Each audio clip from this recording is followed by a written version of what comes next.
welcome. It's Eclectic Kelpi, and this is Adult Colored Glasses, the show where I rewatch media from my childhood satirically and sincerely. And today we are going to be doing our festive holiday special, as we will be watching Beauty and the Beast, The Enchanted Christmas. Now, this is definitely on the lower end of the quality of Disney sequels that I can remember. I feel like there's very few Disney sequels that were actually good. I think off the top of my head, like, there's only 3. I liked The Little Mermaid 2. Obviously, The Lion King 2 was, like, the best one. And then Aladdin 3, like, The King of Thieves. And I think that might have been it. To my recollection, that is it. But anyways, tis the season to be Christmassy, to have the holiday spirit. So why wouldn't we take this opportunity to rewatch Beauty and the Beast, The Enchanted Christmas, and see if it still holds up. Either way, this is going to be a delightful viewing experience. So without further ado, let's watch Beauty and the Beast, The Enchanted Christmas. Okay. So, like, right off the bat, like, this is beautiful in terms of, you know, I feel like Disney, the older early Disney, did such fantastic backgrounds, and like in the Cinderella episode we were talking about how the backdrops and like the art looks very like oil painting and very like beautiful, and that time and effort were put into it to make it look fantastic.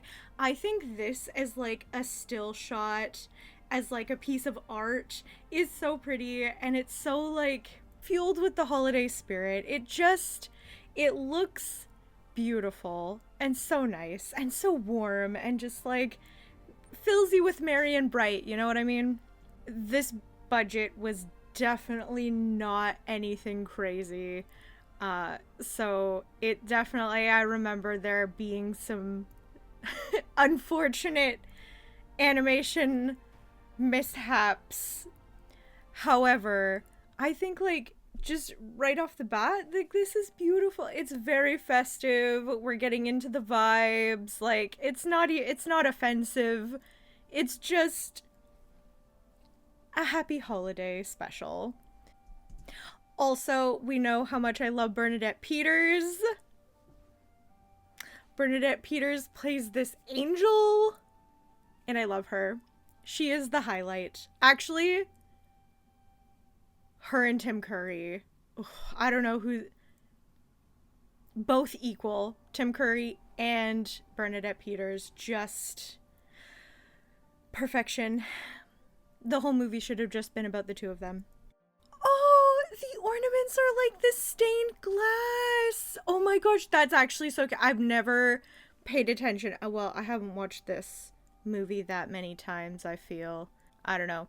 But that's so cute. They're sort of in like the, you know, like the mirror or the stained glass window at the beginning of the first movie that's telling the story, and now it's like, I just like that. That's such a beautiful callback. You know what's crazy? Actually, the implications. So I do remember that his name's Forte. I'm pretty sure. Yes, Tim Curry is Forte. He yeets himself out of the wall. He like completely, like the implication is that he took himself out of the story, if you understand my meaning. So he's not here anymore. And yeah, he was like, oh, he was a villain because he wanted people to appreciate his music, and he was kind of pretentious and an asshole about it. But like, now he's like not here, and he didn't get turned back into a person because he ripped himself out of the wall. But that's crazy. He just wanted to have people appreciate his music. I mean, maybe he also like tried to get Belle killed, sort of, by orchestrating that she went to go and get a tree. But like, come on, it's Tim Curry. He's the best at playing villains, and just the best, full stop. So I feel robbed. Bring back Tim Curry. Also, the timeline for this is kind of wild. So like the way that I think about Beauty and the Beast's timeline is that she has like the most generous time that you can give for them for the entire story, from like Belle going and taking her father's place up until the like ball at the end where they're like married and happily ever after, that nonsense, or not nonsense but like all that jazz.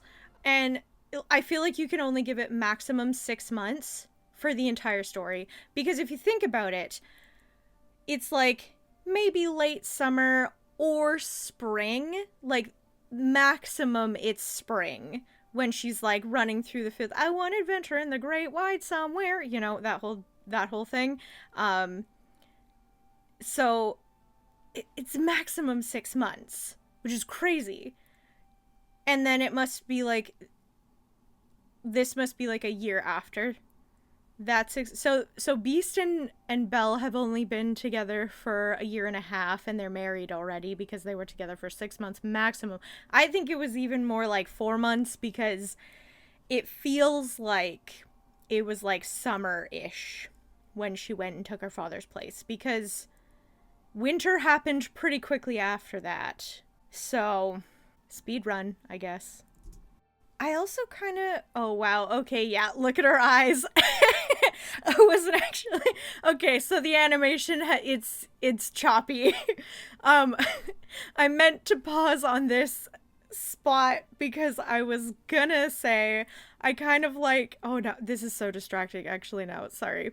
I was gonna say it's kind of fun that like Belle's whole thing is she's like a book girly. She loves to read. She likes stories. You know, that's her whole thing.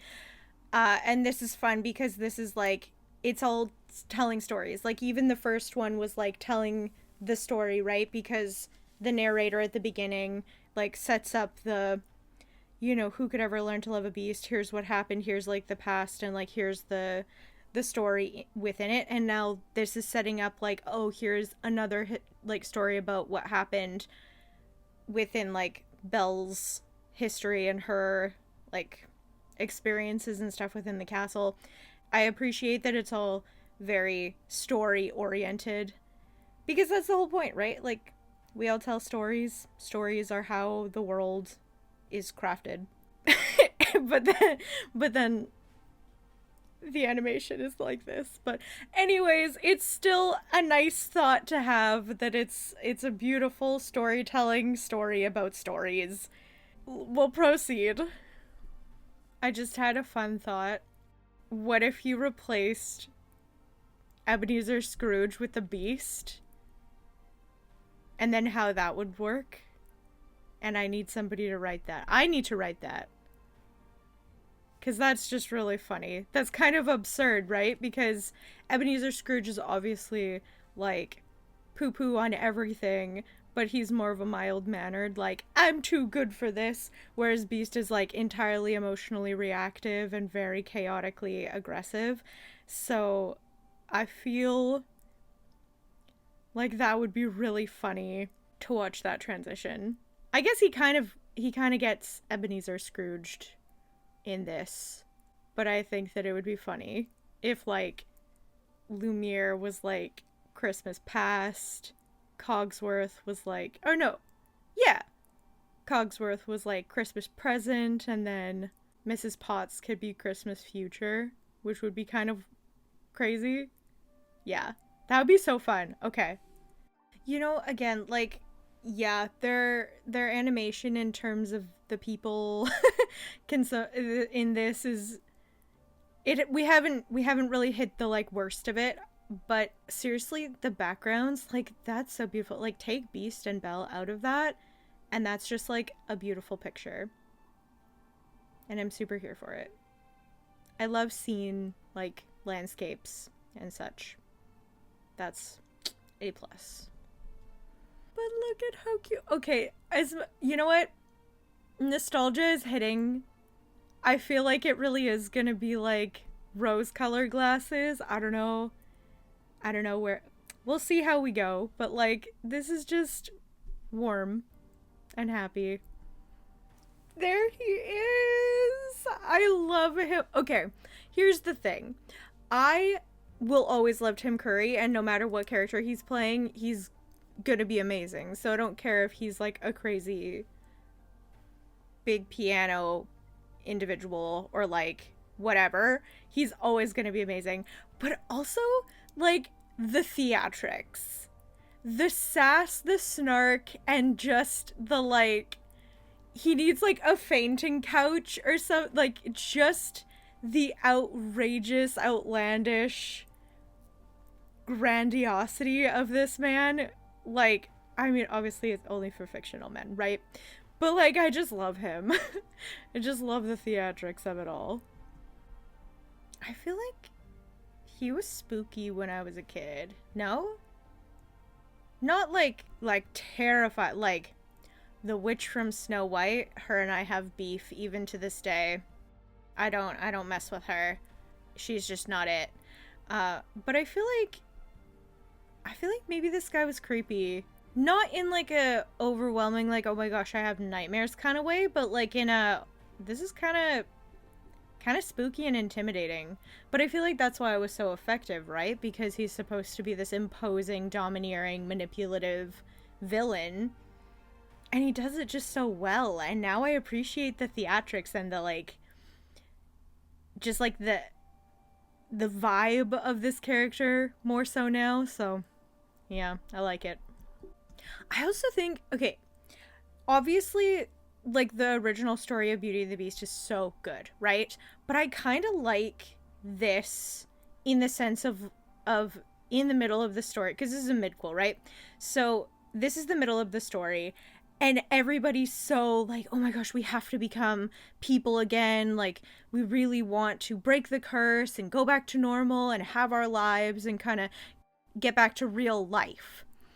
Because right now, I guess they're kind of in like a limbo situation because you're not yourself, but you're also not completely like not yourself. Like, it's a weird place to be, right? I wouldn't want to be turned into a magical kitchen utensil. That feels odd. But it's so cool to like see a perspective like this with Maestro. He said Maestro. I thought his name was Forte. Maybe it's interchangeable. Maybe it's a title. But anyways, so Forte wants to like stay a piano because now he's useful. Now he's wanted. Now the Beast is like depressed and wanting to hear the depressing music and is like susceptible to this rumination cycle and this like wallowing cycle because it's being facilitated by this dude. And I feel like that's such an interesting take because maybe some of the other like cursed objects also feel this way of like, oh, it's kind of nice just to be like a coat hook. I could just hang out. I could just sleep on the wall all day and like chill and not have to worry about other responsibilities in life. But yeah, this is a very unique and cool perspective to take within this story. Yeah, I just think that this is a really effective villain for a couple of reasons that we'll probably add on to as we go. But yeah, I'm like, I like it. It's definitely, I don't remember it being like a good movie, but I like it because it's fun and it's cute and it's Christmas and just, it's just an interesting perspective and point in the story to play with. So, yeah. Actually, also, one last note on this guy for now is this is such a cool creative way for the writers to be like, oh, he wasn't shown in the first movie. Obviously, he didn't exist in the first movie, but this is such a good way to like explain it away, kind of not exactly like retconning that he like wasn't there, but of course we wouldn't have seen him like strutting around the castle because he's literally chained to the wall, which was shown that he's chained to the wall. So that's such a fun, creative also way to like explain away his existence and why we wouldn't have seen him. So I like that. All of the characters that come into this were intentionally like we wouldn't have encountered them in the original Beauty and the Beast. And I like that. They put thought and effort into creating reasons, like logical reasons, why these characters would have been absent. I mean, not so much the little piccolo person, because, you know, he's off floating about, but I mean, maybe it's just that he only hangs out in this room with the piano for the most part. That's also, sure, why not? But I think that it's kind of fun because they thought about it and put intention and detail behind why things were the way that they were and how we can see them now from this different perspective. So I like that. I appreciate it. Okay. I could never be a beast apologist. Like, you gotta deal with your shit and get yourself under control, and there is no world in which angry outbursts or behaving in an abusive fashion or screaming at people or like destroying things simply because you are like angry about it or having feelings about it or whatever. Like, there is literally no excuse in the world that could justify how Beast responds to stuff. Full stop. Additionally to that, I think it's really interesting also that they set him having had the curse placed on him during Christmas. So of course he's going to be like more agitated at this time of year, more like resentful and angry and having emotional reactions to it because yeah, you've been traumatized. Especially which this is still the craziest thing ever because the Beast was like 10, right? Like, he was like actually a child when the sorceress put a spell on him, and I'm pretty sure we see the curse being placed on him in this, where he's like literally a child. So, and I think that like so many people have talked about how he like went through puberty as a beast, and like there's a whole bunch, you know, whatever. And yeah, he was like a brat as a child, but I feel like it's just so messed up. And he kind of has a right to have all of these feelings. Like, he has a right to have all of these feelings. He just doesn't have a right to express those feelings in abusive, harmful ways.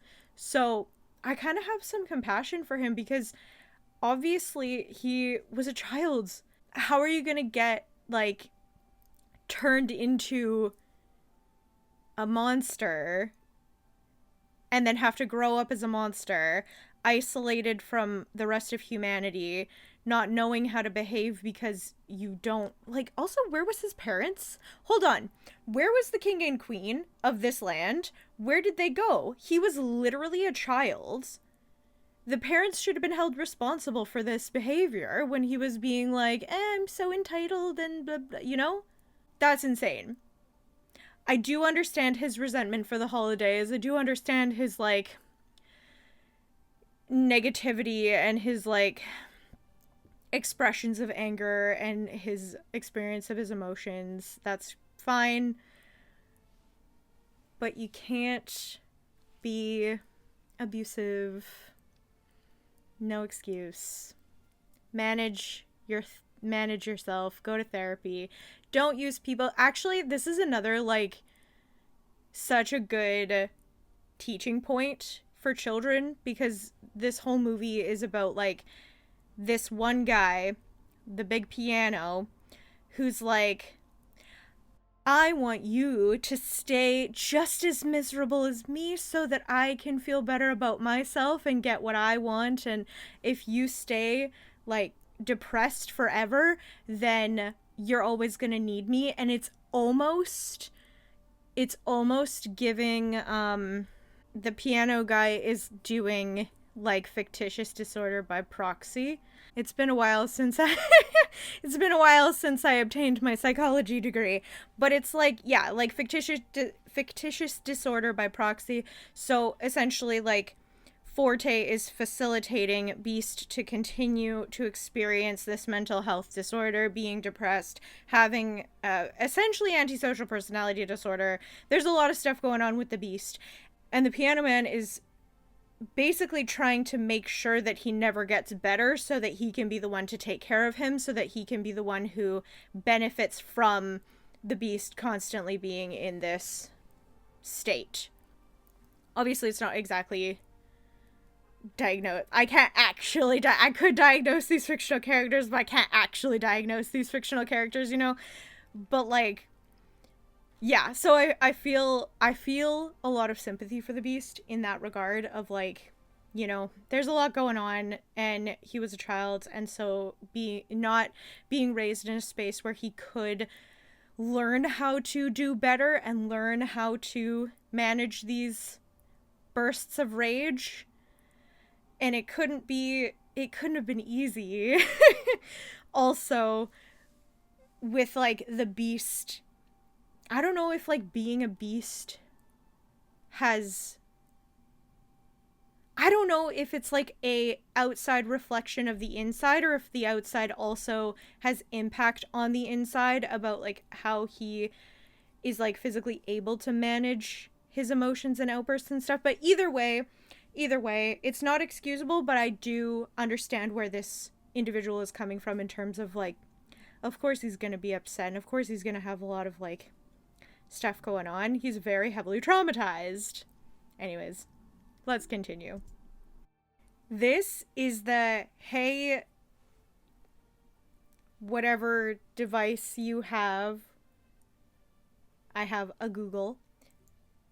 I don't want it to turn on. Anyways, this is the hey device, play Spotify, before there was a hey device, play Spotify.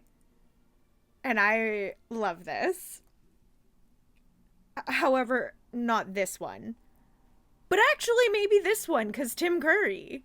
Who's going to complain about Tim Curry? Not I.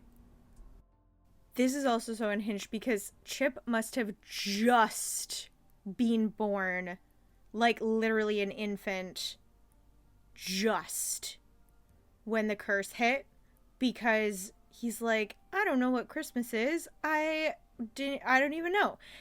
That's so crazy to think about, that this was a literal baby that then was turned into a little teacup, that then has been growing up as a little teacup. So actually, that is insane. Because if you think about it, this person, this little teacup, has no idea what he looks like as a person, as a human. He only has a concept of who he is as a teacup because he literally, based on like the timeline, had to have been a cup when he was like, had to have just lived as a cup with all of like conscious memory, because you don't develop memories until about 3 to 4 years old, like give or take, depending, everybody's like a little bit different, but like typically individuals don't start creating long-term memories until they're about 3 or 4 years old. So this cup, Chip, has never seen himself as a person.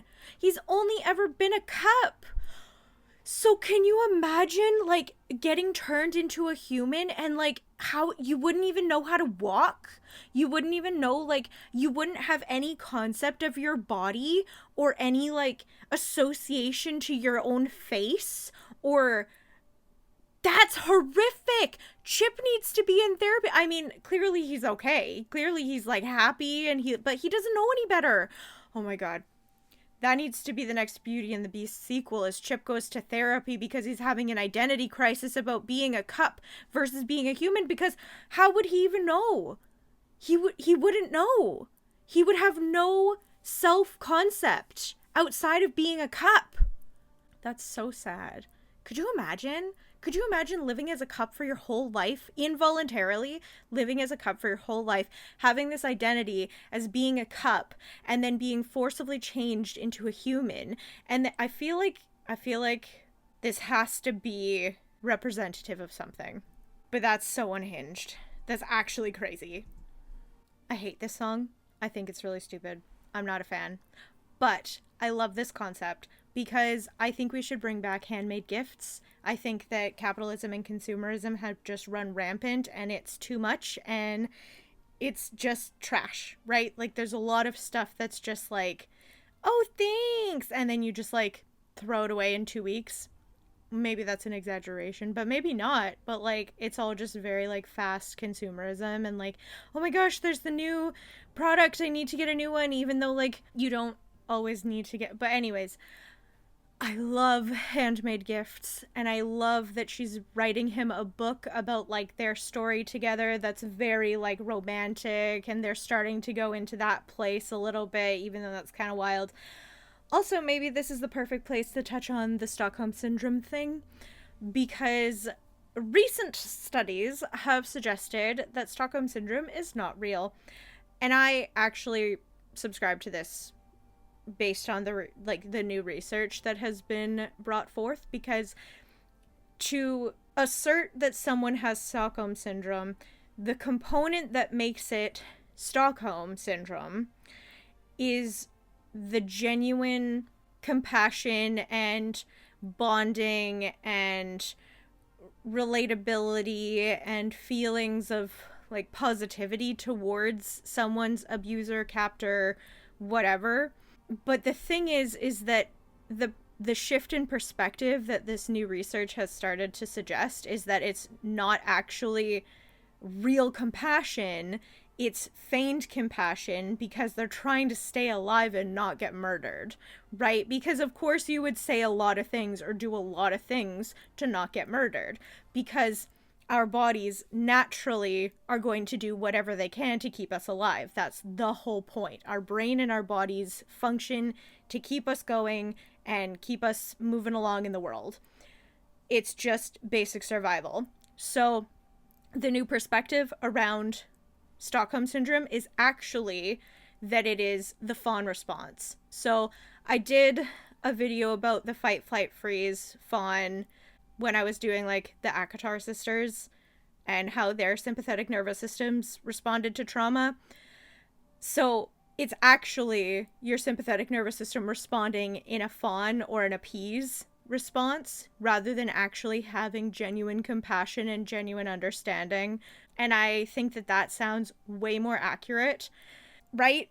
Because how are you going to like actually, if somebody's like causing you pain, how are you actually gonna like start to feel bad for them? You're not. Especially in the moment, you're not. You're gonna appease and you're going to do the survival skills. Like, you're gonna do what you have to do to get yourself out of there. So I love that. Don't wine glasses because they're wine glasses. That's just cute. Okay, wait. They were all just talking about like all of the Christmas food that they want to partake in and that they enjoy, and they're talking about like, oh, we can do Christmas now. Can they eat? Do they have digestive tracts? I don't feel like they need to eat, but do they eat? There's too many magical components to this, and I have too many questions because but obviously we have to just like let it go. But now I'm gonna be thinking like, do they eat? I feel like no. But like, are they gonna? Where's it gonna go? Can they taste? Do they have taste receptors? I don't know. What a wild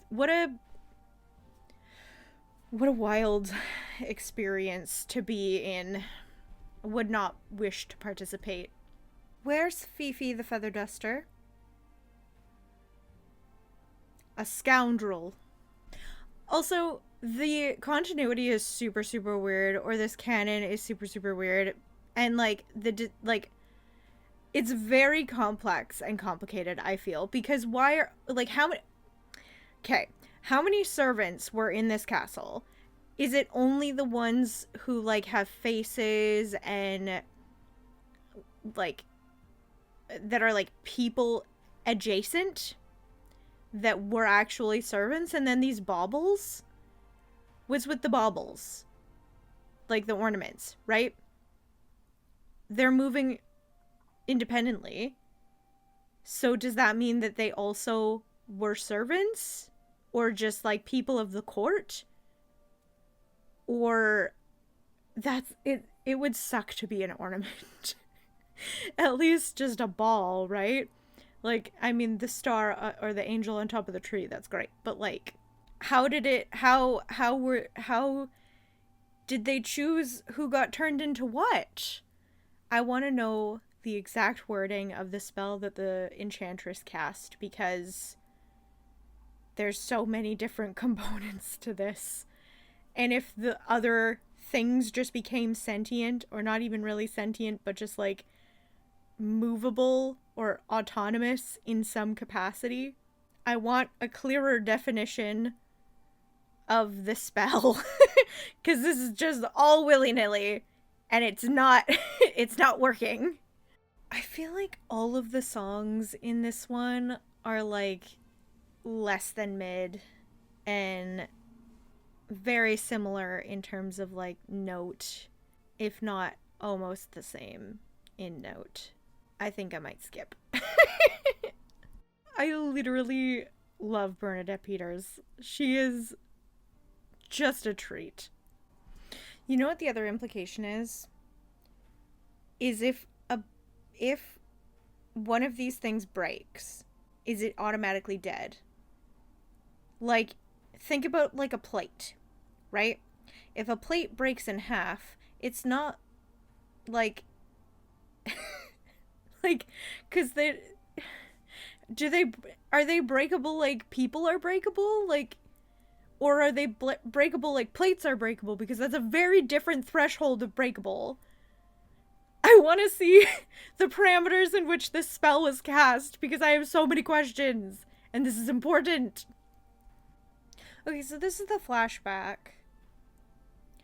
I thought in my head he was animated a lot younger than this, but I feel like he still has to be like 10, right?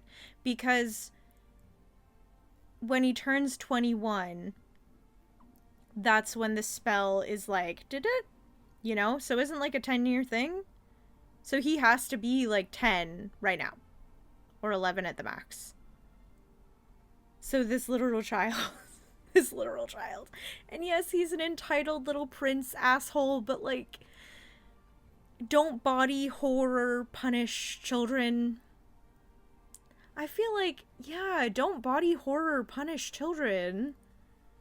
It's a bit extreme. Tell him to sit in the corner, time out, that's fine, but like, you know, there's a degree. There's a degree in which now this is actually your fault as the enchanter, okay? He's so creepy as a human. I don't know why they animated him like that. Well, I mean, yeah, okay, I get why they animated him like that. He's very, very comparable to his piano counterpart. But yes, look at how creepy. Ew. Gross. Also, stranger fucking danger. No? Like, why would you... What? For one, why is this child answering the door? For two, where are his parents? And three, most importantly, you don't let strangers come into your house. Yeah, it doesn't matter that it's a huge fucking castle. You don't let strangers come into your house. He did the correct thing. Yes, he could have said it a lot nicer. But also, why are you saying it nicer? You're literally sending somebody away from your home. Like, if somebody came up to my door and was like, please, can I come in? And, okay, this is mixed messages now. Because we have the Snow White situation where some lady is coming in and she's asking, here, do you want an apple? I'll give you an apple. And then she dies. But this narrative is saying, oh, here, you can have a rose and let me into your home. But then he gets cursed because he's not kind.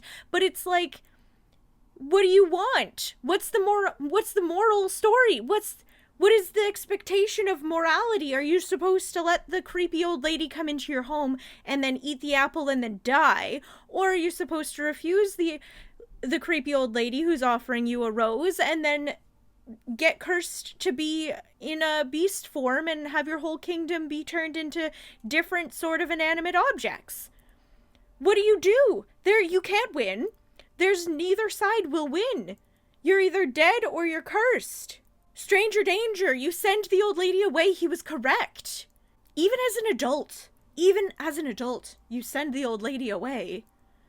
Maybe you, like, send her away in a fashion... Actually, no, like, literally, you just send away the person. You don't let people into your home.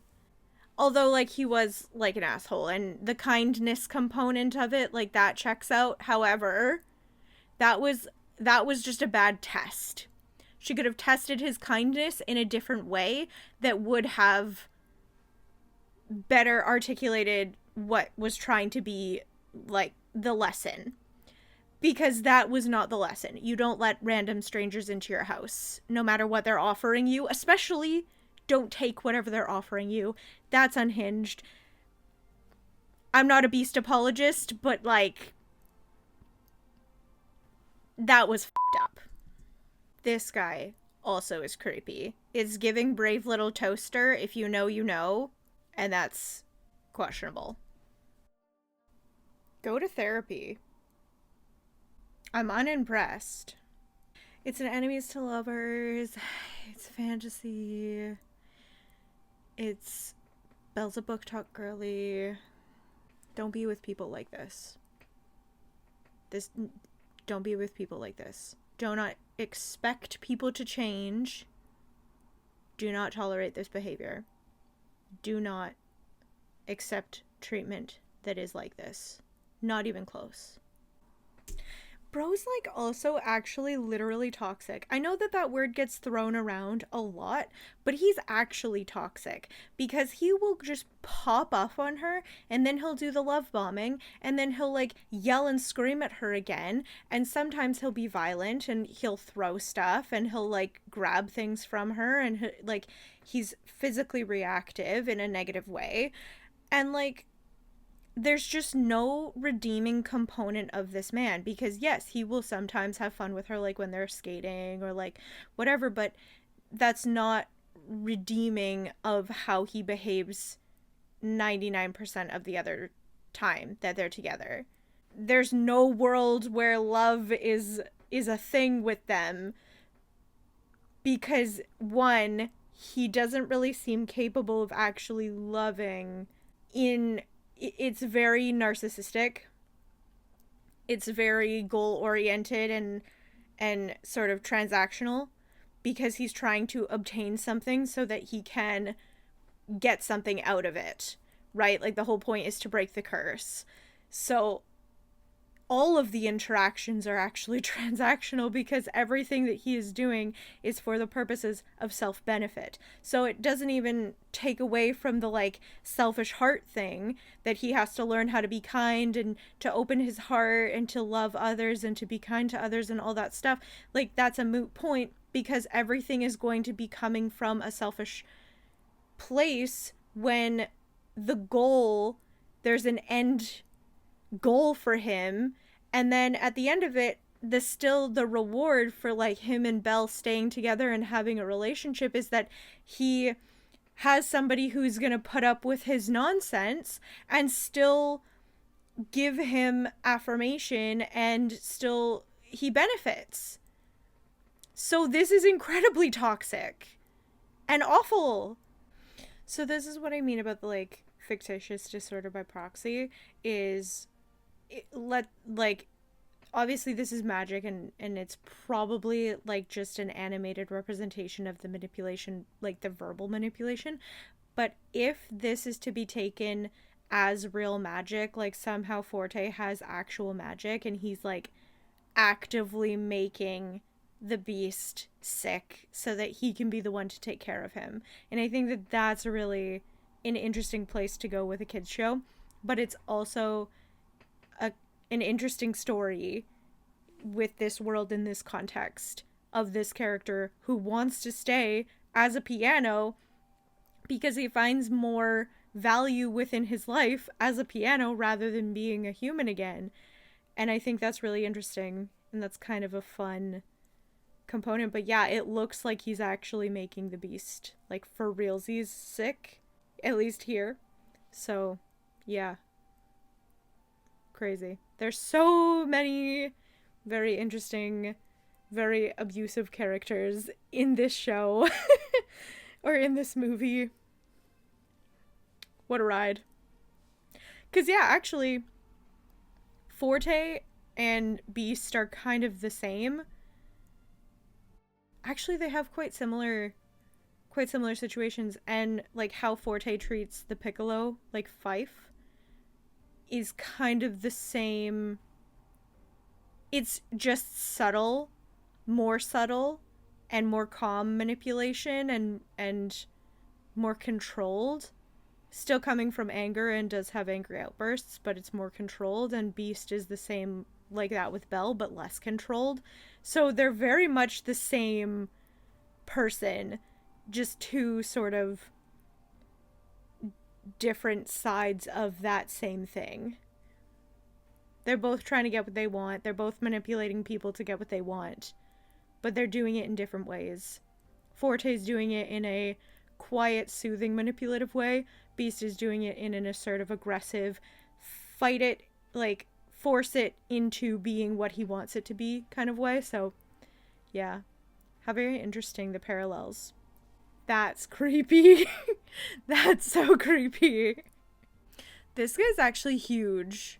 How that's the scale perspective on this is wild. Yeah, and then he goes down and he like completely like look at this. Look at this. Look at how beautiful. They did a whole beautiful table. They did, and then he goes and he's all pissed off because he didn't get what he wanted and it's all a temper tantrum, and then he's going to go and destroy everything. Where are their redeeming qualities? Like where is the redeeming qualities? How did Belle fall in love with this bitch? No. And he made Bernadette Peters cry, and that can't be condoned. You're done. You're done. Yeah, that's another implication. This is absolutely terrifying, but that's another implication. Like, do they need to breathe? Like, is Chip, like, obviously if he gets like stuck down there, then he's like stuck down in the bottom of a frozen lake. But like, would he die? Does he need oxygen? Where is the organs in a tiny teacup that would facilitate lungs that need oxygen? That I need the spell book for this. Bro's holding his breath. He's like holding his breath. Does he need oxygen? He's a cup. He's made of like ceramics. Okay. Belief suspended. It's fine. Is this a lake or a river? If that's a lake, there should be no current. It looks like she was like floating away, but it looks like a lake. Because it doesn't look like there's a water source that's like, it looks like it's just a lake, so I don't know what's going on. There's a lot of spots to just pop back up. It's an easy cold plunge. You gotta toughen up there.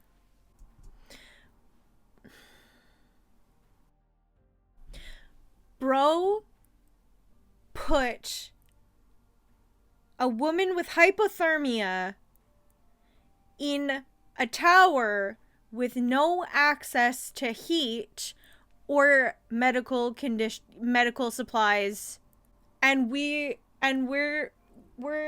sitting here like saying that Beast is hot. Bro is facilitating her to like have like a potentially deadly medical condition actively right now. Hypothermia is potentially deadly if not properly taken care of. And we're all sitting here like, oh yeah, Beauty and the Beast is such a beautiful, like, that's tale as old as time, And he's doing all of this because he's pissed off that she wanted to have a nice festive holiday season. And then she's sitting there blaming herself like, oh man, I shouldn't have wanted a festive holiday season. No. This is disgusting abuse. Like, this is disgusting abuse. This is so serious. Like, yeah, obviously we're gonna be like, oh, it's a cartoon, it's fine. And like, yes, absolutely. We can all enjoy different media. That's media literacy. That's like, I'm one to partake in an enemies to lovers fictional book, romantasy, whatever. Like, that's great. But like, this is f***ed up. And like, I'm looking at this obviously from, we're reviewing this media satirically and sincerely. That's the whole shtick of this series, right? So sincerely, looking at this relationship, he's literally medical emergency situation that she's in, and he's like, go fucking freeze to death in a tower because you disobeyed me. I told you I didn't want to do Christmas, and you were like, I would really appreciate having like a festive holiday season. Cancelled. He's done. I put my water down for this. That's actually crazy. This is so unhinged. This is also so fucked up too, because he's creating a space now where, so he's like, oh, you broke your word. She's like, I was trying to make you happy. I was trying to go and do a tree and, like, you know, make a nice Christmas. And he's like, well, you're gonna now rot in this tower because you broke your word and you left the castle grounds, and now you deserve to just, like, die. Two things. One, super, super counterintuitive to his goal. Like, he really doesn't have that much time left to, like, fall in love with somebody and break the spell and, like, all that stuff. So very rash, very harsh decision making. Very, you need to start analyzing properly of what your actions are doing and behave appropriately, because this is just unacceptable. But also, he's kind of creating this space now where he, like, is making it so when he does let her out, oh, you have to be so grateful. Oh, see, you were the one who was a problem. It's gaslighting. It's like, oh, you were the one who did the thing that was actually not okay. So this is a consequence for your actions, and I'm justified in locking you away for you to rot in a tower. But then he's like the savior when he eventually lets her out, and it's like, oh yeah, I'm gonna give you a second chance, it's okay, I'm gonna forgive you, but don't do it again. And like, it's so this is so gross. This is so gross if you're looking at it from like the real world perspective. And obviously I have to ruin the childhood, right? Because that's part of what we're doing a little bit, is like, I've been disillusioned. Actually, I was disillusioned today. I was making hot chocolate. I hate powdered hot chocolate. I hate the, like, powdered stuff. So I was, like, cut up a Terry's chocolate orange, and I was, like, making hot chocolate. And then I stopped. I was at the stove and thinking, like, hot chocolate is literally just hot chocolate milk. And then I was so disillusioned, and the magic was kind of gone for a second, but I was like, no, I'm gonna bring this back. We're gonna save this. It's special. It's a special holiday beverage. But it takes you out of it, right? Like, yeah, I don't know. This is not romantic. And hot chocolate is just hot chocolate milk. And this is toxic and abusive and awful. What a sad world. Merry Christmas, happy holidays. We're so festive over here today. Yes, Belle, exactly. She's like, I should have known you'd never be anything but a beast. Yes, because not even just his appearance, right? Because obviously that's not the point. It's not the point to judge the appearance and then, like, the book by its cover, etc., whatever. It's that he's shown her his behavior and personality. He has shown her on multiple occasions who he is as a person. It has nothing to do with him being physically a beast. That is irrelevant. It actually doesn't matter. He could physically be a beast, but be like the nicest person in the world. He could be the hottest individual that ever existed, and he could still be the worst kind of beast because of his personality. The point is that he showed her who he was continuously, constantly, on repeat. He's shown her his personality. So that means, yes, Belle, you should have known that he's gonna continue to be awful. And yes, you do have to stay there, of course, because, you know, she made the deal, she saved her dad, they did the whole exchange thing, that's fine, you gotta chill there. But, like, you don't have to engage. You don't have to be, like, participating in the fuckery. You can just go and chill in your library and have a great day, have the magical, like, people make you dinner and stuff. Like, that's great. But, like, don't try and, like, gaslight. Don't let the gaslighting. Stop. Anyways, I'm very passionate about this tonight. I wasn't expecting to have this kind of passion for this tonight, but man, this is, I'm not having it. He threw her in a tower, had a whole thing, was an asshole. He's about to smash the rose. Yes, we don't support the manipulative piano. But then he sees Belle's book that she gave him, and he's like, oh, Belle. No. No. Because you cannot behave that way and then flip a switch and be like, oh, Belle. No. No. No sympathy. Disgusting. Stop it. There's just no excuse for this behavior. Like, you cannot behave this way and treat people this way and be abusive and toxic and awful and then also be like, oh, the poor protagonist. No. No.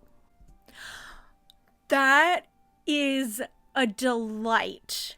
I am obsessed with that. It's all written in French. I never noticed before, but Belle, obviously it's written in French. It's literally set in France, but that's so cute. I know. I love that. I love that so much. Oh, what a treat. What a beautiful little component that they've added. Wow. I'm learning French, so this pleases me greatly. I can read this. It's kind of getting the Grinch treatment.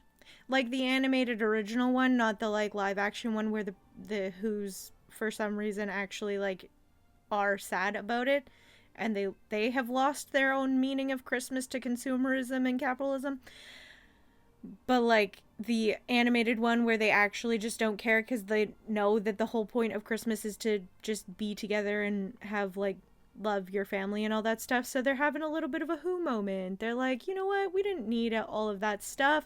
Christmas is about being together and having like community and connection and love, and it's not about like gifts and performative. It's not about presenting a particular thing. It's just about like the feelings and the being together and that sort of thing. So I like that. I like that they're doing their own little Christmas in the tower. Why not? I don't think I like any of these songs. Even Tim Curry's song, like I listened to Tim Curry's song. I was like, oh, this is fine because it's Tim Curry and I'm gonna enjoy Tim Curry. But like, man, who wrote these? These aren't actually good songs. It's so depressing. Girl, do not forgive him. Girl, do not. Do not. Okay? Ridiculous. Do not.